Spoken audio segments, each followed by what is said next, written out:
Meus irmãos, nosso pastor fez uma pequena viagem e é uma alegria muito grande para mim nesse Dia das Mães, nessa noite, do Dia das Mães, poder compartilhar a palavra do Senhor com vocês. Apesar de eu ministrar um pouquinho com temas sensíveis no tocante à maternidade, ao fato das mães, do Dia das Mães, mas a palavra do Senhor é uma palavra para toda a igreja. É uma palavra para mim, para você, uma palavra para todos nós. Eu gostaria de convidar você que fosse abrindo a sua Bíblia, 1 Reis, livro de 1 Reis, capítulo 3, versículo 16 a 28. 1 Reis, capítulo 3, versículo 16 a 28. Enquanto você vai abrindo aí, é importante a gente pensar um pouquinho a respeito do contexto do capítulo 3. Obrigado, meu. Do contexto do capítulo 3, do primeiro livro de Reis. Quando você começa a fazer a leitura, você vai perceber que esse texto, ele fala exatamente de Salomão, o filho de Davi. E ele vai mostrar a experiência que Salomão teve quando Deus se revelou para ele. Então, no contexto, Deus aparece, ou Deus se manifesta, ou se revela, como você preferir, para Salomão, para conversar com ele. O que estava acontecendo com Salomão? Salomão era um jovem, de aproximadamente 20 anos, como diz os estudiosos, os comentaristas. Ele tinha cerca de 20 anos, e ele acabara de subir ao trono, no lugar de seu pai, Davi, ou seja, um rei muito jovem, e com certeza inexperiente, até pela sua própria fala, quando reconhece a sua imaturidade diante da própria vida. E Salomão, ele se torna rei, e havia uma grande expectativa relacionada a ele. E agora? Será que ele vai dar conta como o pai dele deu conta? Será que ele vai ser um bom rei como o pai dele foi? Sempre tem essas especulações. E ali não era diferente. Então acontece que, no meio dessa aflição que Salomão estava vivendo, o Senhor aparece para ele, ou o Senhor fala com ele. E quando o Senhor vai conversar com ele, Deus percebe sabe o que está acontecendo com Salomão, e fala para ele assim: Salomão, pede para mim o que você quer que eu te faça. Pede para mim. Aí Salomão vira para ele e fala, é um texto um tanto quanto longo, mas Salomão vai trabalhar uma conversa com Deus, dizendo: ó Senhor, quem colocou o meu pai no trono não foi o meu pai, foi o Senhor. E o meu pai reinou, e o Senhor foi com ele, esteve com ele foi bem sucedido. E agora, Senhor, aconteceu que sou eu que estou no lugar do meu pai, porque o Senhor também quis me colocar lá. Mas eu não passo de uma criança, disse Salomão. E ele reconhece a sua imaturidade diante de tudo, e diante da magnitude do que ele estava agora assumindo.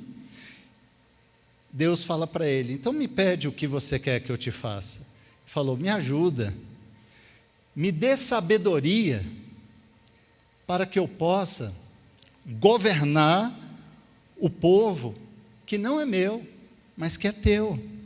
Então Salomão pede a Deus essa sabedoria para governar o povo, e pede prudência, para que ele pudesse discernir o bem e o mal.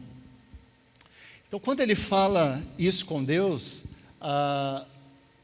O texto vai nos dizer, o relato do texto vai nos dizer que Deus se agradou tanto do pedido de Salomão, porque é uma situação inusitada, irmãos. Todos eles, pela religião judaica, eles tinham essa questão, porque para Deus falar com alguém, a ideia é que Deus se inclinou. E se Deus se inclinou para alguém, você pode pedir o que você quiser, desde que esteja dentro do campo da razão, amém, irmãos? Desde que não seja absurdo, eles tinham por certo que, se Deus se inclinou e perguntou, me pede, ele podia pedir o que quisesse. Ele podia pedir fama, riqueza, ele poderia pedir o que quisesse, poder. Aí ele vira e fala para Deus, eu quero o bem supremo, como diz Tiago no Novo Testamento. O que é o bem supremo? A sabedoria que vem do alto. Ele diz, eu quero o bem supremo, eu quero a sabedoria do Senhor para governar o povo que não é meu, que o Senhor me colocou para governar ele, então me dá a ferramenta para governar esse povo, me dá sabedoria.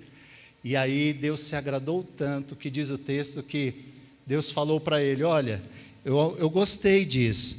Então Deus concebeu para ele aquilo que ele havia pedido, deu um coração sábio e inteligente, e deu também o que ele não tinha pedido. Deu para ele, então, tanto riqueza como glória. E disse, outro antes de você não teve isso que eu estou te dando. E nenhum outro depois de você terá tal sabedoria, e nenhum rei se comparará a ti durante a tua vida.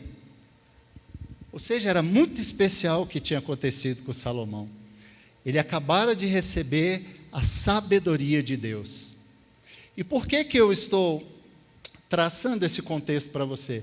Porque esse texto que nós vamos ler do versículo 16 ao 28, é o que acontece imediatamente após ele receber a sabedoria de Deus. Sabe aquela coisa assim que uma coisa muito boa que acontece com você, aí de repente vem uma coisa que, poxa vida, é tão contraditória isso, tão bom que acabou de acontecer comigo, foi o que aconteceu com Salomão. Ele acabara de receber de Deus a sabedoria, a inteligência, e também o Senhor tinha dado a ele, falado para ele que ele ia ter riquezas e glória, e agora Salomão é colocado diante de um teste pragmático, para essa sabedoria que ele tinha recebido do Senhor. Ou seja, é meio que chapa quente com Deus, né, irmão? Você recebe aqui e já cai na chapa quente para trabalhar mesmo, para botar em prática o que Deus te dá. E foi assim para Salomão, ele recebeu e chapa quente. Na hora, diz o texto então, que aconteceu o que nós vamos ler. Versículo 16. Então, 2 prostitutas foram falar com o rei Salomão. Apresentaram-se diante dele, e uma das mulheres disse, meu senhor, eu e essa outra mulher moramos na mesma casa, onde dei à luz um filho. No 3º dia, depois do meu parto, também essa mulher teve um filho. Estávamos juntas, não havia nenhuma outra pessoa conosco na casa, somente nós 2 estávamos ali. De noite, o filho dessa mulher morreu, porque ela se deitou sobre ele. Ela levantou-se no meio da noite, e enquanto essa sua serva dormia, tirou o meu filho que estava do meu lado e o pôs na cama dela. Depois colocou o filho dela morto nos meus braços. Quando eu me levantei de madrugada para dar de mamar ao meu filho, eis que ele estava morto. Porém, quando reparei nele pela manhã, eis que não era o filho que eu tinha dado à luz. Então a mulher disse, não, o que está vivo é o meu filho, o seu é o que está morto.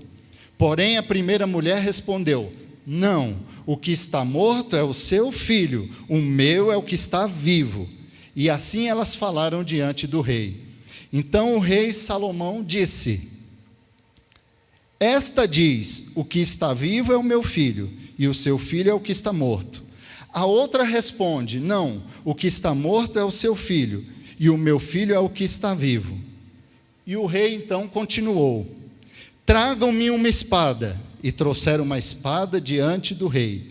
Então o rei disse: cortem o menino que está vivo em duas partes, e dê a metade a uma e a outra metade a outra. Então se aguçou o amor materno da mulher cujo filho estava vivo, e ela disse ao rei: ah, meu senhor, dê a ela um menino vivo, não matem de jeito nenhum.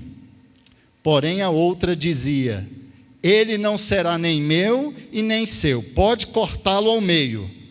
Então o rei disse: entreguem o menino vivo à primeira mulher, não o matem, ela é a mãe do menino.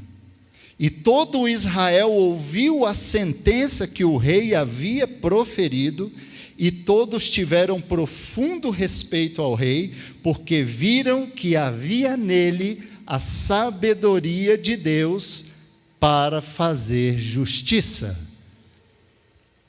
Obrigado, Senhor, pela tua palavra nessa noite. Pedimos a ti, ó Deus, que a iluminação do teu Espírito venha sobre a nossa inteligência, que o Senhor fale poderosamente aos nossos corações, que o Senhor encha, Pai, da tua presença os nossos corações nessa noite, que possamos ouvir a tua voz e que possamos, Deus, meditar, refletir e nos posicionar de acordo com a tua palavra diante das diversas situações que iremos refletir aqui nessa noite. Em nome de Jesus. Amém?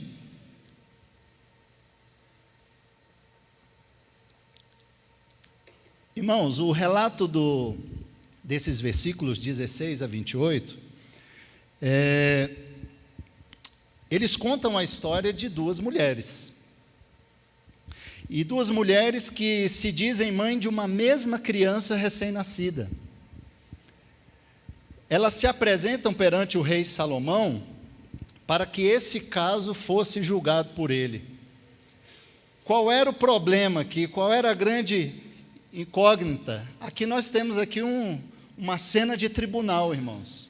Salomão como o juiz, nós temos ali uma acusando, temos a outra se defendendo, temos uma situação ali que ele precisava julgar como juiz daquela nação também.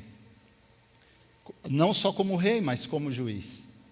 E aquele caso foi levado a ele, e o grande dilema agora era saber qual era a mãe da criança morta e qual era a mãe da criança viva.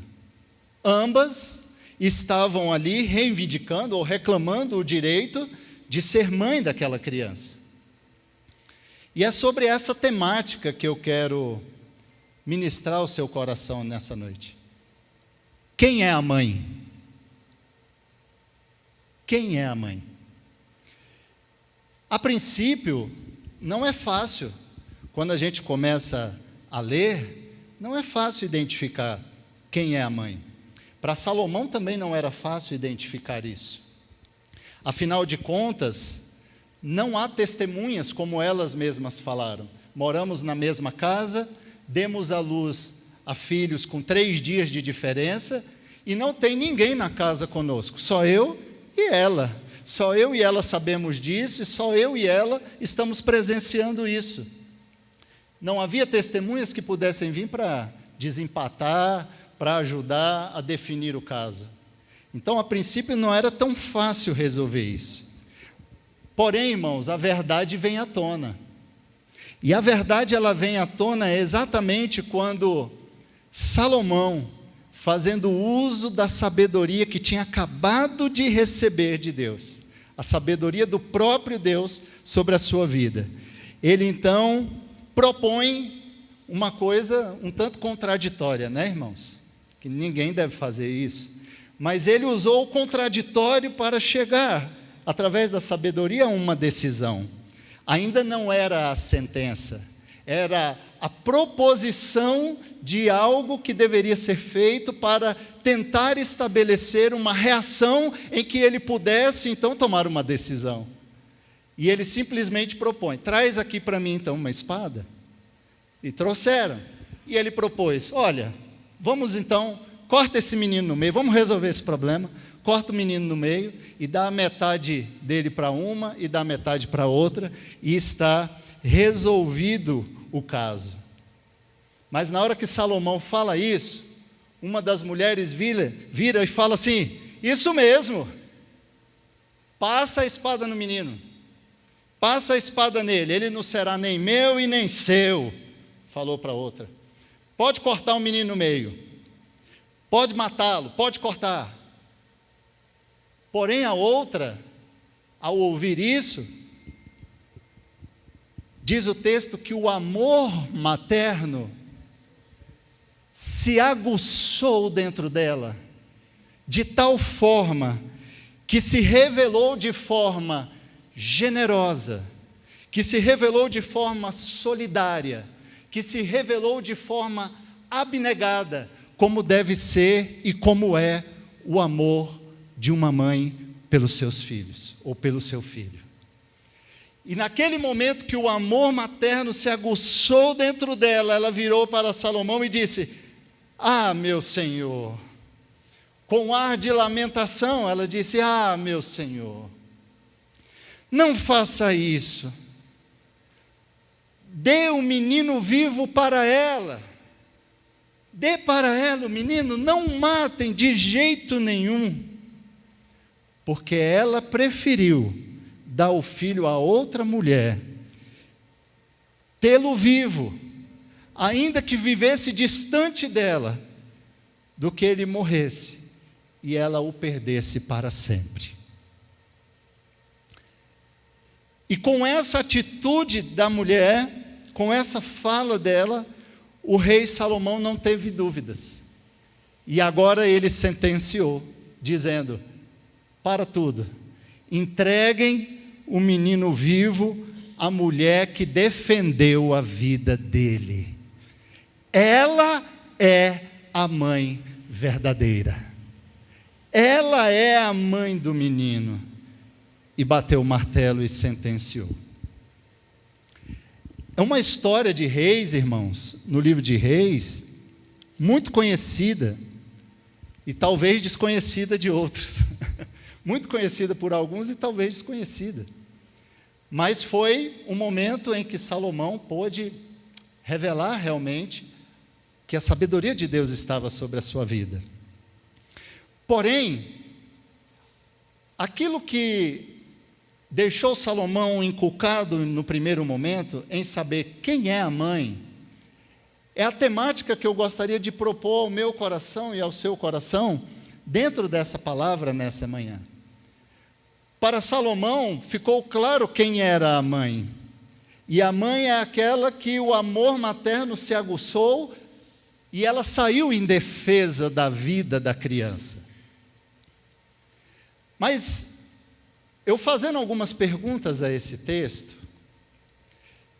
aprofundando aqui, eu destaquei algumas situações que acontecem aqui e fazendo perguntas sobre quem é a mãe, eu gostaria de trazer a nossa reflexão para hoje.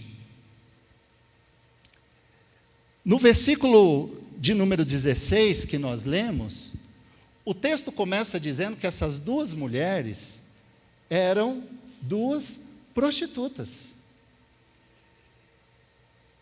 E a gente, ao analisar isso, pode pensar o seguinte: que impacto traria para essas duas mulheres que, segundo o texto, e aparentemente, tinham nesse ofício o seu ganha-pão, o seu sustento?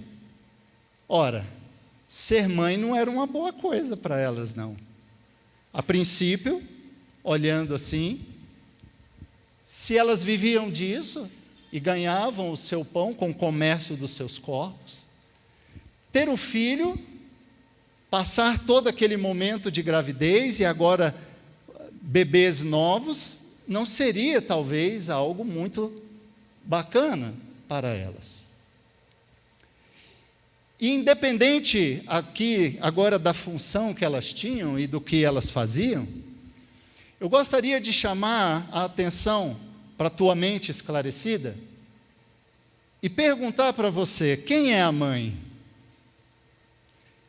Eu quero te responder que mãe é aquela que, diante de uma situação de maternidade, uma situação de ter um filho, é capaz de mudar a sua própria vida para ter esses filhos, ou para ter esse filho.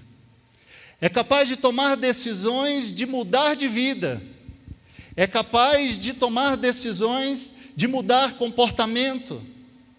Mãe é aquela que, quando tem os seus filhos, muitas vezes abandonam a sua carreira,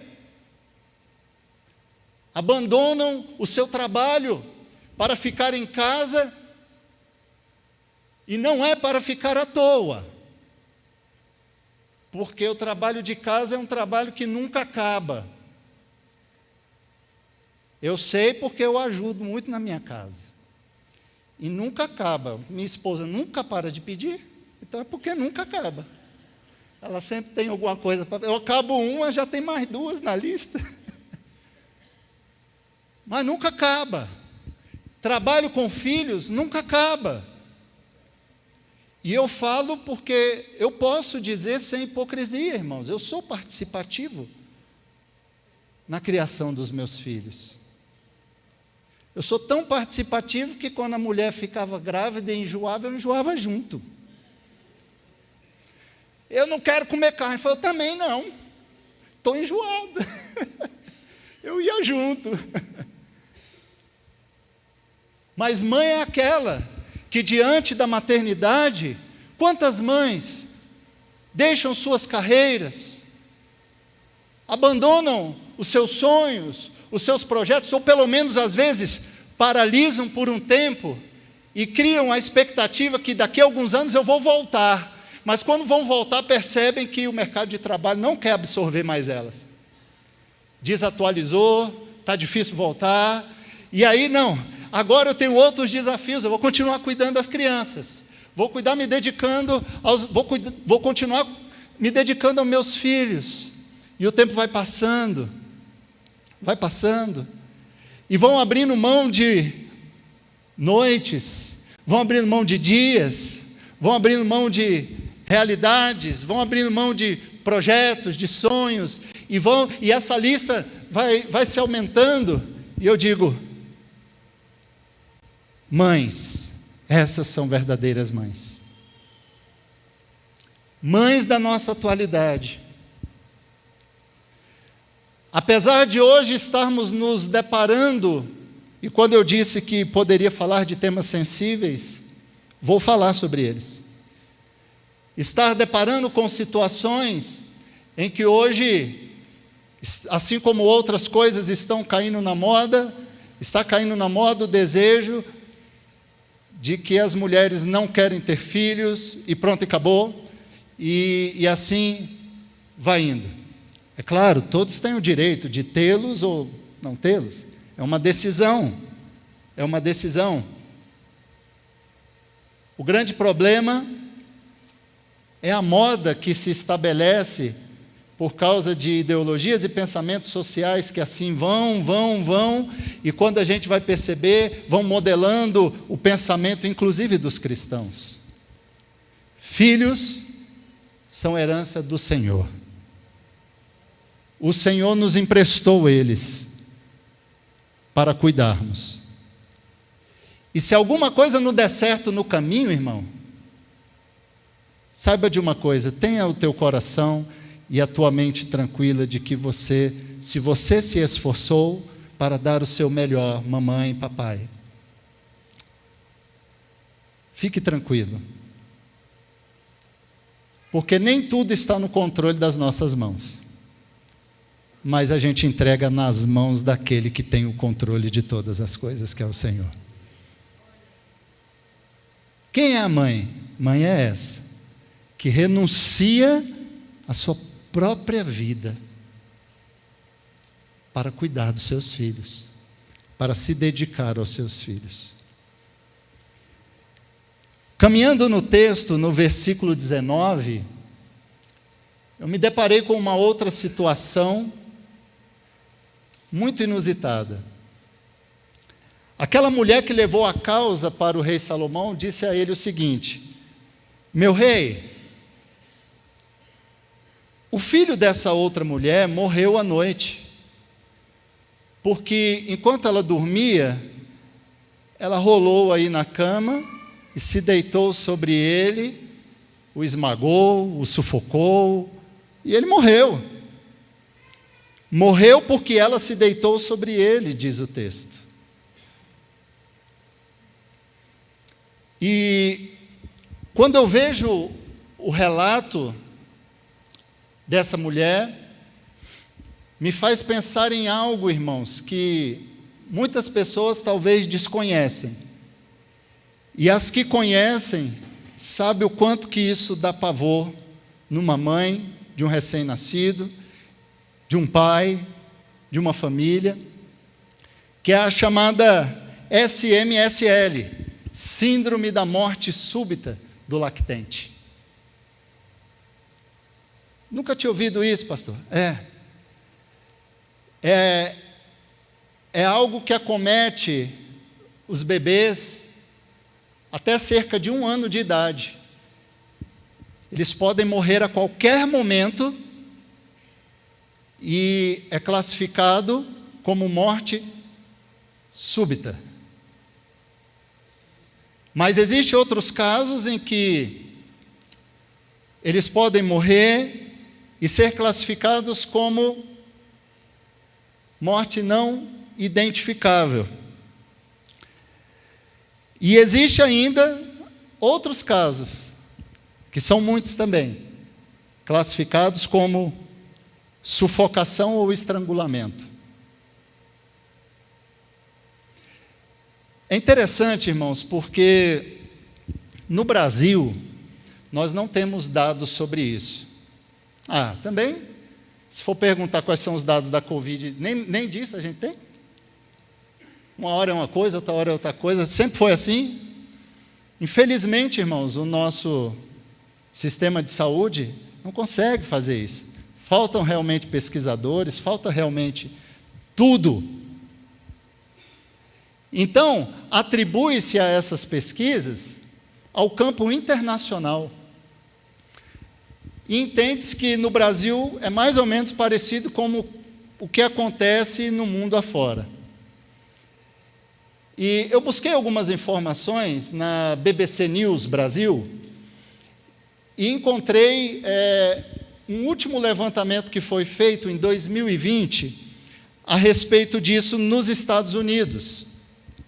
E nos Estados Unidos, então, fizeram uma pesquisa e estima-se que 1.389 bebês tenham morrido de SMSL, Síndrome de Morte Súbita de Lactente. No mesmo ano, 1.062 crianças morreram de causas desconhecidas. E 905 crianças morreram com morte atribuída à sufocação ou estrangulamento acidental na cama ou no berço. Dá um total de 3.356 crianças em 2020 nos Estados Unidos. E que a média mundial segue esses parâmetros também. Quem é a mãe?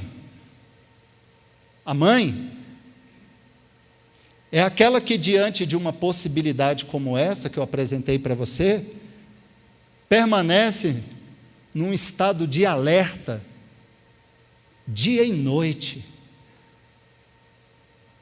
Dia e noite, por cerca de aproximadamente 1 ano, sem dormir direito. Porque se o bebê respira muito fundo, se o filho respira muito fundo, a mãe está acordada olhando. Se de repente não respira, a mãe está acordada olhando. Se fez um grunhido diferente, a mãe está acordada olhando. Se não fez grunhido nenhum, fez barulho nenhum, será que está tudo bem? Vai lá ver o menino. E passa noites e noites e noites assim, e durante o dia, está caindo pelas tabelas. Porque troca a noite pelo dia, não sabe mais o que é dia, não sabe mais o que é noite, e ainda tem que escutar a falta de apoio, muitas vezes do seu cônjuge, do seu esposo, quem deveria dar apoio, de um familiar, dizendo: nossa, mas como você ficou estressada depois que ganhou esse bebê? Vá você passar esse tempo todo sem dormir, preocupado. Muita gente aqui nunca tinha ouvido falar sobre isso. Eu nunca tinha ouvido, irmão. E um dia, quando a minha filhinha Haná, recém-nascida, Vanessa tinha ouvido sobre isso e me falou: olha, eu vi tal coisa assim, assim. Eu falei: nossa, é mesmo? Nunca ouvi isso. E fui pesquisar, curioso que sou, fui pesquisar. E eu tinha uma enciclopédia do bebê, dessa grossura lá, e eu, lá na minha estante, eu comecei a vasculhar, estava lá. Dados científicos, comprovando e falando sobre aquilo. Sabe o que aconteceu, irmão? Parei de dormir também. Parei de dormir, irmão. E eu ficava com ela, se escutava eu acordava, se não escutava eu acordava. E é tão engraçado, que Haná já está com 8 anos. Até hoje, ela dormindo no quarto dela. Se ela fizer... Eu levanto, é automático. O estado de alerta ficou aguçado, é automático. Eu levanto e saio no meio da casa no escuro para ir lá ver se está tudo bem. Para ver se está tudo bem. Mas não é fácil. As mães que estão me ouvindo sabem disso. Identificam-se, passam por isso, sabem como é difícil. É muito difícil. E mãe é essa. Mãe é essa. Que mesmo com sono deixa de dormir para velar pelo sono tranquilo dos seus filhos. Para acompanhá-los enquanto dormem. Para que tenham uma noite tranquila e que tenham a sua vida preservada contra um inimigo que é a morte. Que pode ser considerado como morte súbita, como causa desconhecida. Porém, o caso que a mulher levou aqui não foi de síndrome e nem de morte desconhecida. Ela disse: a mãe se deitou sobre ele e sufocou e ele morreu. E como eu li para você, em 2020 foram 905 casos como esse, de sufocamento ou estrangulamento acidental na cama ou no berço. Talvez você não saiba o que é isso. Pastor Esdra, que está ali, meu amigo, nós vivenciamos isso com um casal, né, pastor? Amigo da gente, que perdeu uma filha numa situação parecida como essa. E é triste, irmãos, e é triste. E muitas crianças morrem assim. E essa mulher relatou que isso aconteceu. E na sequência do texto, no versículo 20, ela vai desdobrar isso e vai dizer: e aí, rei Salomão, sabe o que aconteceu? Quando ela percebeu que o filho dela estava morto, ela se levantou de noite e trocou o bebê dela com o meu. Ela colocou o dela comigo e pegou o meu e levou. E de noite, eu fui amamentar ele, ou seja, mais uma prova de que mãe é atenta o tempo todo e passa a noite, assim. O menino não chorou, estava morto aquele lá. Mas mesmo assim ela foi alimentá-lo e percebeu que ele não estava vivo. Eu acredito, o texto não diz, que a angústia dessa mulher perdurou por toda a noite até o amanhecer. E quando a luz veio, ela diz: só que quando amanheceu e eu olhei para o meu bebê, eu vi que não era ele, e que se tratava do filho dela, e não era meu filho. Uma mãe, ela conhece, né, o bebê. Não tem jeito, irmão. Você pode botar um bocado de bebezinho junto e perguntar para a mulher, ela vai falar: ó, aquele ali é da fulana, esse aqui é da ciclana, esse aqui... Homem não, eu confundo, esse aqui é o filho de fulano, né? Não é o filho de fulano, é de ciclano. Eu saio trocando os filhos de todo mundo, irmão. Os homens têm mais dificuldade com isso, ainda mais com bebê. Mas aquele contato que a mãe tem, olho no olho, saiu das suas entranhas, ela sabe. E ela diz: esse não é o meu filho. Mas o caso aqui que me chama a atenção é perguntar que vantagens essa mulher teria de usurpar, de roubar o filho da outra. Que prêmio essa mulher teria, que troféu essa mulher teria em roubar o filho da outra. E novamente, irmãos, eu pergunto: quem é a mãe? E nós vamos nos deparar com situações no Brasil que nós precisamos falar disso também nessa noite. Porque basta você sair à rua, basta você ligar a sua televisão, basta você pesquisar na internet, você vai ver como são inúmeros os casos, e você vai ficar assim, entristecido, alarmado, em ver como as pessoas usam as crianças para obterem benefícios próprios. Quantas pessoas, quantos são os abusos sexuais praticados com crianças nesse país, em nossa sociedade? Quantas crianças são expostas ao comércio na rua, usadas muitas vezes pelos seus pais para vender mercadorias, para vender drogas. Basta você sair à rua. Quer ver uma coisa? Não tem mais menino batendo e falando para você: tio, dá aqui um trocado. Eles estão com uma plaquinha: deposite o Pix, faça o Pix. Parado no semáforo com a plaquinha, com o Pix de um adulto. Isso é exploração de trabalho infantil? Usando uma criança para o comércio, para vender, para negociar benefícios próprios. Desculpem, irmãos, me perdoem por tocar nisso, mas quantas são as mulheres que, como uma atitude como essa, por um troféu, eu preciso ter essa criança para ter o benefício de uma pensão alimentícia? Eu preciso ter uma criança para concorrer ao benefício do governo, a bolsa tal, isso e aquilo. Eu preciso ter para conseguir o meu imóvel. Quanto mais eu tiver, mais rápido eu terei.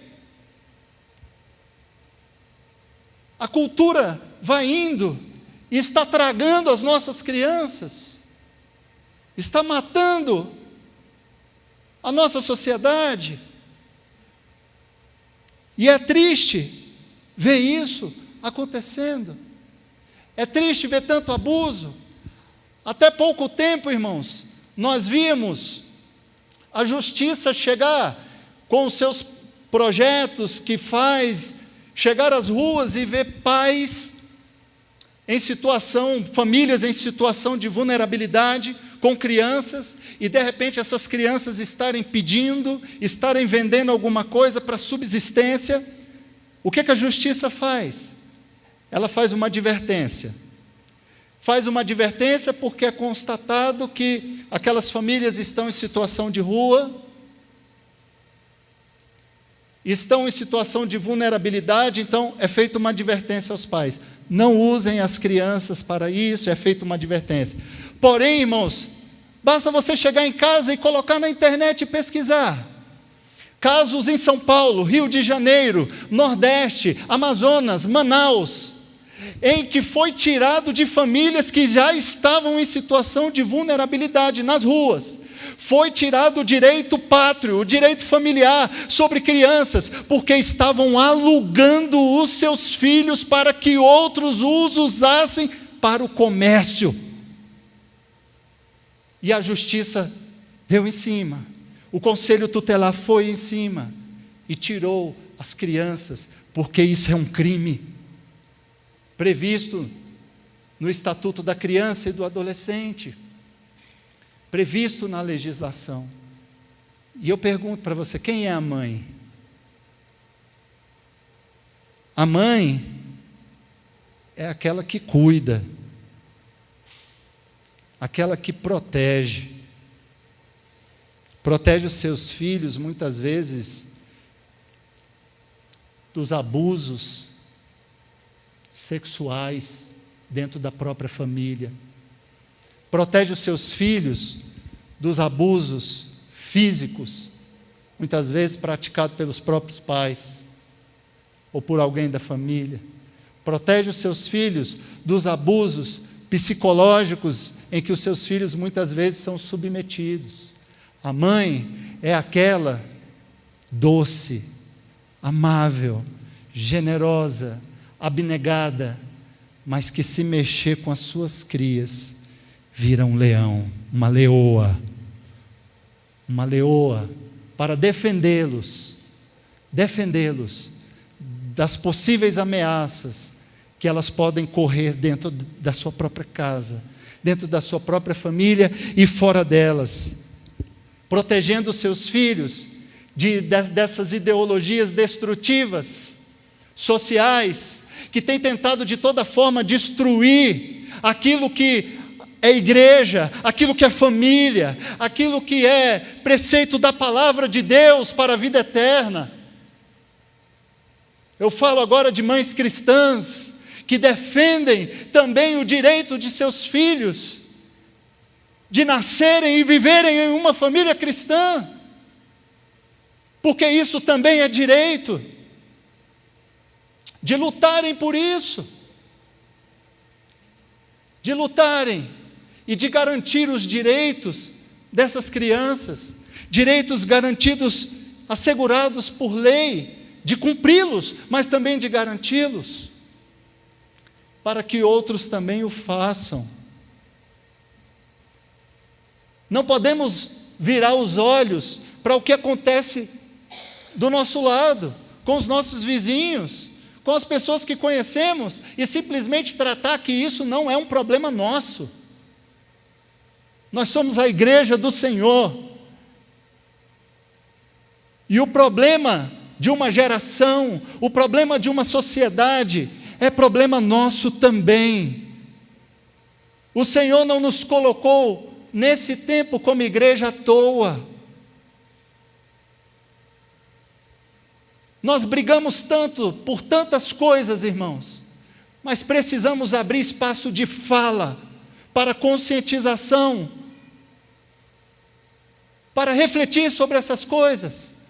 Não quero imputar em você nada, não quero que você pense nada como eu penso, mas eu quero provocar a sua mente esclarecida, para que reflita, para que pense, para que se posicione, para que não deixe de lado, para que não deixe para lá essas coisas, mas para que você veja o que está acontecendo, e como cristão, tenha uma resposta a essa sociedade. O tempo passa muito depressa, irmãos. Eu poderia sim acrescentar a essa lista muitas outras mães verdadeiras. Mães que, por exemplo, não abandonam os seus filhos diante de uma situação de drogas. Quantas mães eu já vi correndo de um lado para o outro, tentando uma casa de recuperação. Já acompanhei mães nessa situação, como pastor, já acompanhei mães nessa situação, levando seus filhos, tentando uma casa de recuperação, tentando um tratamento para se livrar da dependência. Como é triste, irmãos, como é triste. Já tratei com esses filhos dessas mães e ouvi-los dizer: ô pastor, roubei a bolsa da minha mãe essa semana aqui em casa, o BO está grande aqui, porque eu fiquei na fissura para usar droga, roubei. Irmãos, só quando você acompanha algo como esse. E eu digo: quem é mãe? Quando eu vejo uma mãe como essa, eu digo: essa é uma mãe de verdade, lutando pela vida do seu filho. Eu poderia falar de mães que não abandonam seus filhos na prisão. Estão presos? Sim. Estão pagando por algo que cometeram? Sim. Mas basta você chegar, como eu já vi várias vezes, chegando ou na Papuda, ou em frente à colmeia num dia de visita, e verificar, irmãos, numa fila do dia de visitação, você conta quantos homens você acha ali. Sabe por quê? Porque ali você encontra mães, você encontra esposas, você encontra irmãs, e você dá glória a Deus quando você vê pais. Mães não abandonam seus filhos na prisão. Lembra o que Jesus falou: estive preso e não foste lá me visitar, me ver. Não abandonam os seus filhos. Não é o mérito do que fizeram, mas é o mérito do amor de uma mãe por seus filhos. Porque não é pelo meu e pelo seu pecado, quando cometemos, quando fazemos algo arbitrário, contrário à palavra de Deus, que Ele vira para nós e diz: você deixou de ser meu filho. Ele continua nos amando. Mas mãe, de verdade, são essas que estão ali acompanhando. Como diz o pastor Ezra, né? Todo mundo ou é filho de uma mulher, ou é casado com uma, ou é irmão de alguma.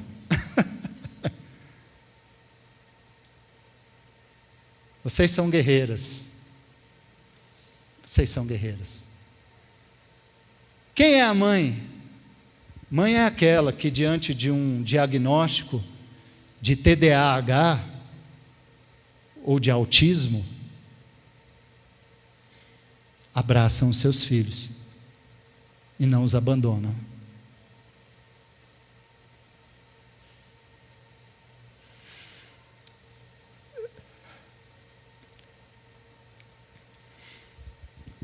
Há pouco tempo eu vi uma reportagem de uma associação no Rio de Janeiro, na televisão, estava vendo, uma associação que cuida, ajudando mães que descobrem que seus filhos têm autismo ou TDAH.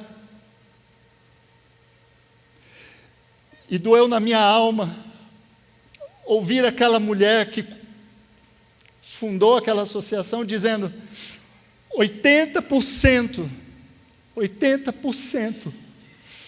dos pais, quando descobrem que seus filhos têm autismo ou TDAH, abandonam as esposas.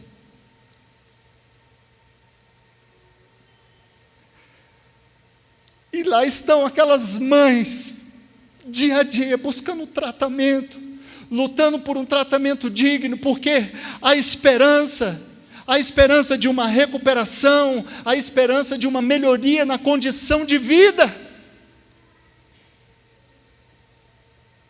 Mãe é aquela que não abandona o seu filho numa situação como essa, mas o abraça, briga por ele, briga por melhores condições. Mãe é aquela que não abandona o seu filho por causa de uma impossibilidade física.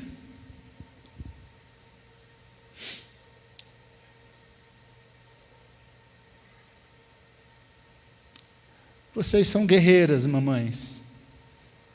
Vocês são heroínas do Senhor.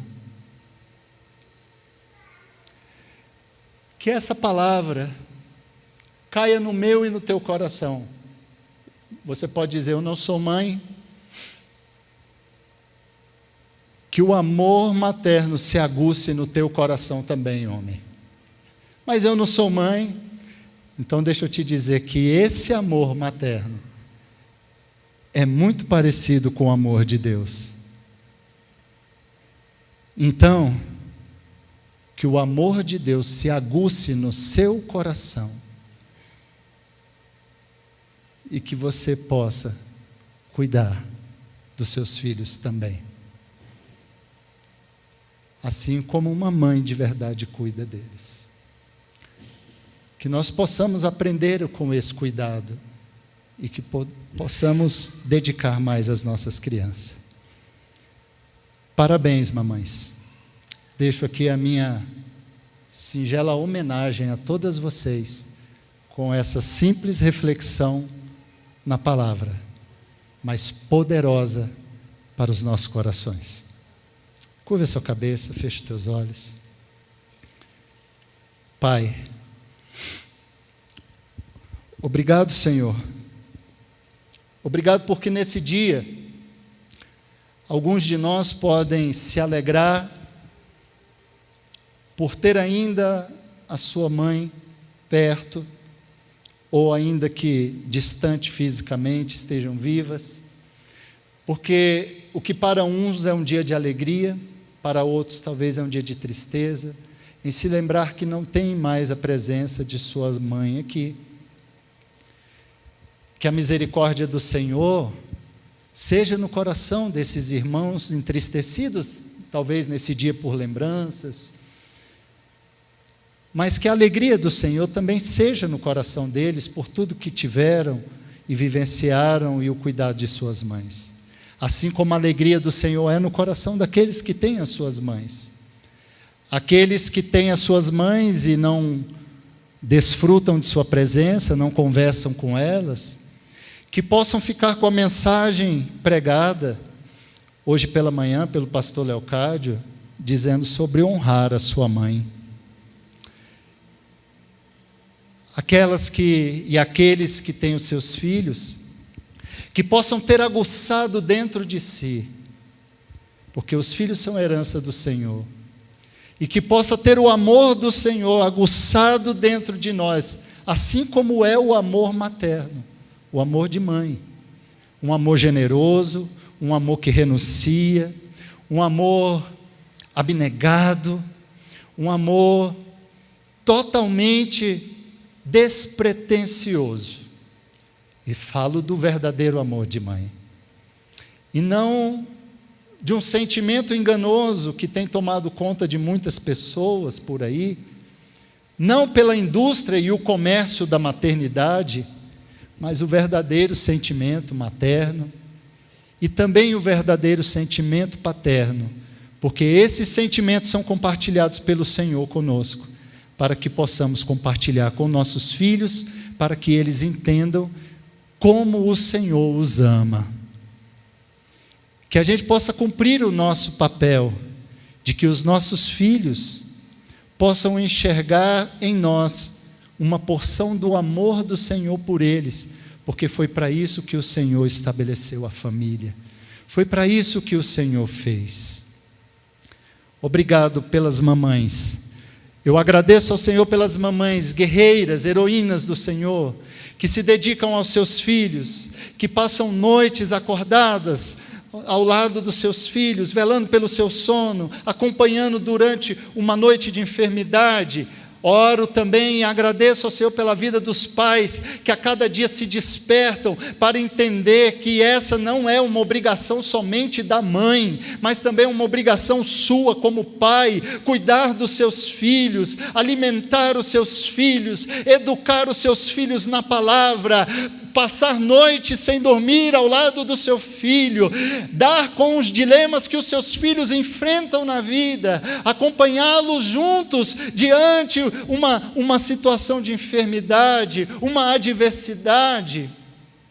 É um dever de todos nós proteger as nossas crianças, sejam propriamente nossas ou não. Proteger as crianças é proteger o maior patrimônio que nós temos, Senhor, porque essas crianças são, ó Pai querido, o futuro dessa nação e precisam, ó Deus, da misericórdia e da graça do Senhor, e precisam da nossa proteção, como pessoas esclarecidas, cristãos genuínos, inteligentes, ó Senhor, não que ficam aí disputando força ideológica, política, mas que estão lutando para estabelecer o reino de Deus nas nossas crianças, em seus corações, de forma positiva, para que olhem para Deus e queiram amá-lo e servi-lo também.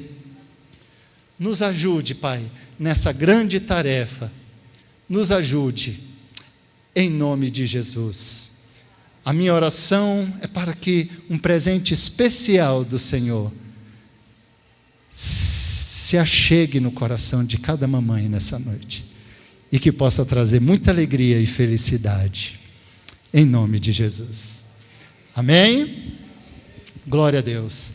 A PIB Mulher tem uma lembrancinha, quer fazer uma homenagem às mamães, e eu peço a todas as mamães, por gentileza, que se coloquem em pé, por favor.